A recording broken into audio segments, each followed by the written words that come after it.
Hi friends, எல்லாருக்கும் நமஸ்காரம். இன்றைக்கி நம்ம குக் வித் லில்லி சேனலில் சாப்பாட்டுக்கு கூட வச்சு சாப்பிட்ற மாதிரி ரொம்ப வேகமாகவும் அப்படியே நல்ல ருசியாகவும் பண்ணக்கூடிய ஒரு தக்காளி பர்த்தா தான் நம்ம பார்க்க போகிறோம். இது ஒரு நார்த் இந்தியன் டிஷ்ஷு தான். சூடு சாப்பாடிൻ്റെ கூட பிசைஞ்சு சாப்பிட்றதுக்கு சூப்பர் டேஸ்டான ஒரு டிஷ்ஷு தான் இது. சாப்பாடுൻ്റെ கூட சாப்பிட்றதுக்காக இது கிடச்சிங்கன்னா கண்டிப்பாக ஒரு தட்டு சாப்பாடு அப்படியே காலி ஆகிடுவாங்க. அவ்வளோ டேஸ்ட்டாக இருக்கும். எப்படி செய்யலான்னு பார்க்கலாமா? கொஞ்சம் கூட டைம் வேஸ்ட்டு பண்ணாமல் வாங்க வீடியோக்குள்ளே போகலாங்க. இதுவரைக்கும் நம்ம சேனலை சப்ஸ்கிரைப் பண்ணாதவர்கள் இருந்துதான் கண்டிப்பாக நம்ம சேனலை சப்ஸ்கிரைப் பண்ணுங்க. அதே மாதிரி பக்கத்தில் பெல் ஐக்கன் ப்ரெஸ் பண்ணி ஆல் ஆப்ஷன் கூட எனேபிள் பண்ணி வச்சுடுங்க. இப்போ இது செய்கிறதுக்காக ஒரு கடாய் நான் அடுப்பில் வச்சு சூடு பண்ணியிருக்கு.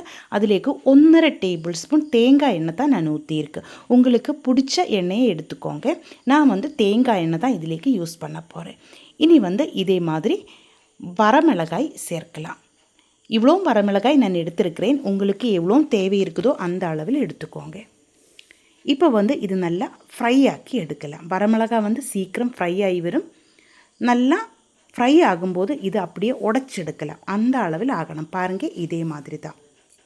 வரமிளகாய் நல்லா ஃப்ரை ஆகியதுக்கப்புறமா நமக்கு எண்ணெயிலேருந்து மாற்றலாம்.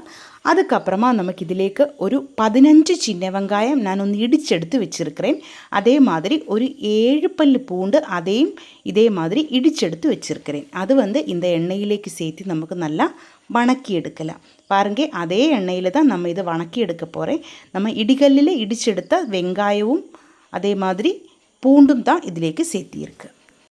இது நல்லா வணங்கி வரணும். நல்ல ப்ரௌன் கலர் ஆகுன வரைக்கும் ஸ்டவ் மீடியம் ஃப்ளேமில் வச்சு கை எடுக்காமல் இதே மாதிரி நம்ம வணக்கி எடுத்துக்கோங்க. நல்ல ப்ரௌன் கலர் ஆகுன வரைக்கும்.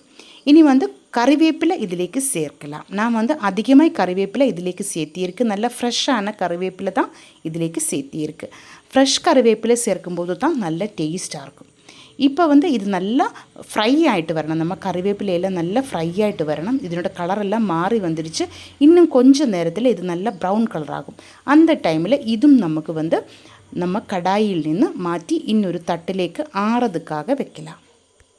இது அப்படியே இருந்து ஆறி வரட்டும். இந்த டைமில் 3 நல்ல பழுத்த பழமான தக்காளி தான் நான் இதிலேக்கு எண்ணெயிலேக்கு வச்சு நல்லா ஃப்ரை ஆக்கி எடுக்க போகிறேன். இது 2ஆய் கட் பண்ணி எடுத்து வச்சுருக்கிறேன். உங்களுக்கு எவ்வளோ புளி தேவை வருதோ அந்த அளவில் எடுத்துக்கோங்க. நான் 3 தக்காளி எடுத்திருக்கு. மூடி வச்சு நான் இது ஃப்ரை ஆக்கி எடுத்துகிட்டே இருக்குது. இடையில இதே மாதிரி திருப்பி வைக்கணும். 2 சைடும் ஒரே மாதிரி நல்லா வெந்து வரணும்.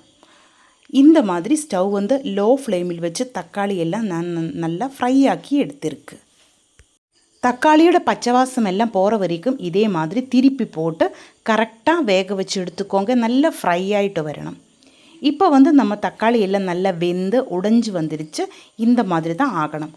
அதுக்கப்புறமா நம்ம கடாயில் நின்று இது மாற்றி இதையும் நமக்கு ஆறதுக்காக வைக்கலாம். இப்போ எல்லாமே நான் ஆறதுக்காக வச்சுருக்கேன். நல்லா ஆறியதுக்கப்புறமா இன்னொரு பாத்திரத்திலேக்கு நம்ம ஃப்ரை பண்ணி எடுத்து வச்சுருந்தா வரமிளகாய் எடுத்து வச்சுருக்கு. இது கை வச்சு இதே மாதிரி நல்லா உடச்சி எடுத்துக்கோங்க. நல்லா தூளாக்கி எடுத்துக்கோங்க. நல்லா ஃப்ரை ஆயதுனால இது நல்லா உடஞ்சி வரும். பாருங்கள், இதே மாதிரி கையில் வச்சு நல்லா ப்ரெஸ் பண்ணி நல்லா உடச்சி எடுத்துக்கோங்க. தூளாக்கி எடுக்கணும். நல்ல தூளாய வரமிளகாயிலேக்கு நம்ம ஃப்ரை பண்ணி மாற்றி வச்சுருந்தா சின்ன வெங்காயம் பூண்டும் கருவேப்பிலையும் சேர்த்து நல்லா மிக்ஸ் பண்ணி எடுக்கலாம். அதுக்கப்புறமா நம்ம ஆறதுக்காக மாற்றி வச்சுருந்தா தக்காளியும் இதிலேக்கு சேர்த்து கை வச்சு நல்லா மிக்ஸ் பண்ணி எடுத்துக்கோங்க. இதுவரைக்கும் நான் இதிலேக்கு உப்பு சேர்க்கலாம். உப்பு தண்ணி தான் நான் இதிலேக்கு ஊற்ற போகிறேன். கரெக்டாக அளவில் நீங்கள் உப்பு சேர்த்திக்கோங்க. கடைசியில் நமக்கு இதிலேக்கு 1 கப்பு கொத்தமல்லி தழை நறுக்கியது சேர்க்கலாம். கண்டிப்பாக நம்ம இதிலேக்கு சேர்க்கணும். அப்போது தான் இதனோட டேஸ்ட்டு நல்லா சூப்பராக இருக்கும். காரம் அதிகமான மிளகாய் இருந்தால் இதிலேக்கு கொஞ்சம் எண்ணெய் கூட நமக்கு சேர்க்கலாம். காரம் கொஞ்சம் கம்மியாகிடும்.